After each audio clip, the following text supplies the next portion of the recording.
The famous Saga Sigler, queen of the Norwegian Viking fleet, she has already traversed the oceans of the world. Norwegians, Danes, Swedes and Manxmen all had come to join in Dublin's great millennium celebration with a sail up the River Liffey, the likes of which had never been seen before.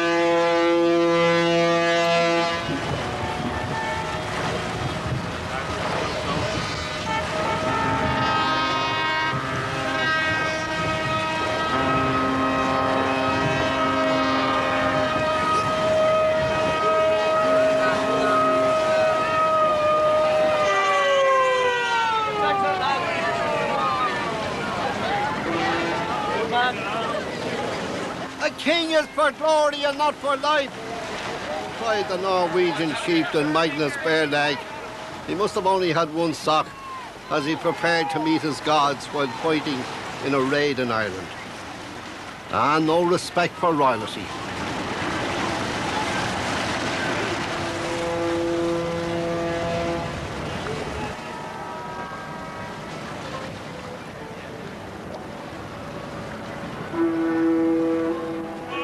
When it was all over, the Dyflinn, Dublin's own Viking longship, proudly sailed from the river and out of the port.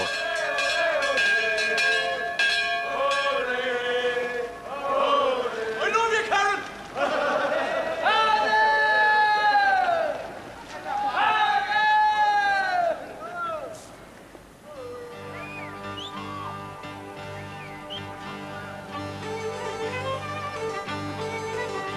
Well, here we are now in Dublin, and it's Good Friday, 10:14, and it's early in the morning. Brian has come from his camp at Kilmainham, and I see the Vikings. They're coming up now by the North Bull Wall and the South Bull. They're coming in now by Hotad. They're heading over towards Ringsend, coming towards this side now of the Low Pool and Clontarf. And Brian is sitting on his horse, crucifix in his hand, 80 years of age. And now he's taken down from the horse and he's brought away to his tent at Tolman's Wood at Phibsborough by his chieftains.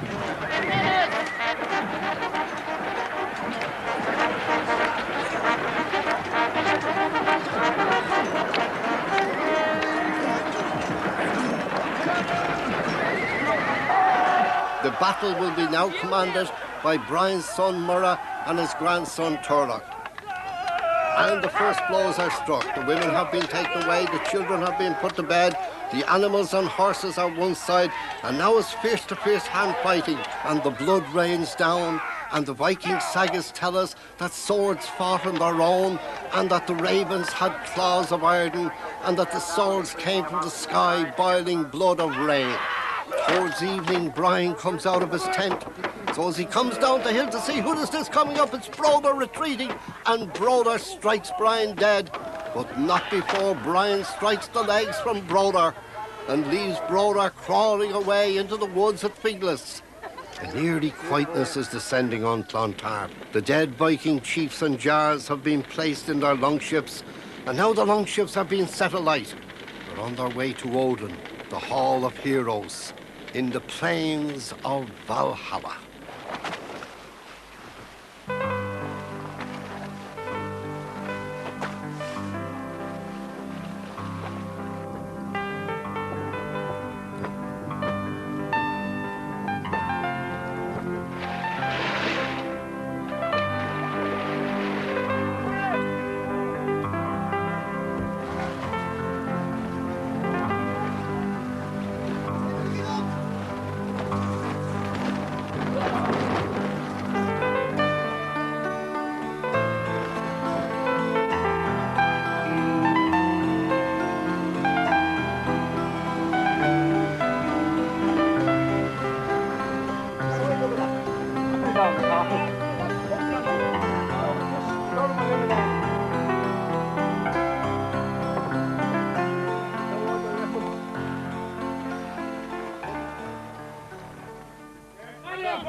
Ah, yes, rum. Very traditional drinking. But you need something to eat with it. Some like a bit of fish from the ocean, and others like a bit of pig's fry. And some like oxtail soup, I've a notion, while others like pudding and pie. For all sorts of bellies there's dainties, but the best feed between you and me is sausages, spoons and onions, and a Dublin coddle, especially when you're out at sea. The sash isn't that bad. I'm going to get seasick. He's played. John, we got any rations? We got 3 sausages. Yeah, you might have bread once more. Bread?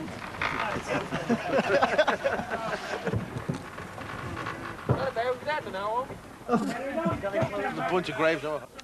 2 avenues sum up the true character of East Wall and its people. Faith Avenue and Hope Avenue. And no one in Dublin had more faith and more hope than the men, women and children who built the Dyflinn, Dublin's Viking longship, for Dublin's millennium year, 1988.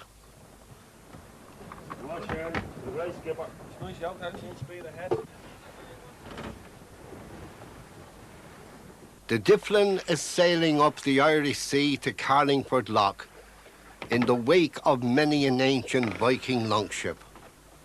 Let's hope she ploughs the seas for many a year to come and will one day make the journey to Norway and Newfoundland and prove once again that the Vikings and the Celts discovered America long, long, long before Columbus.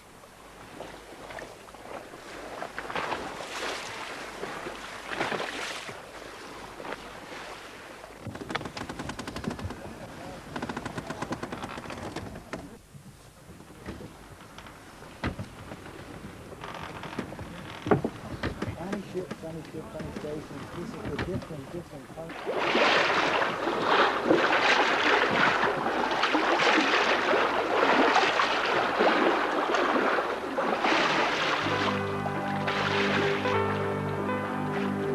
Well, there sails the Dyflinn longship.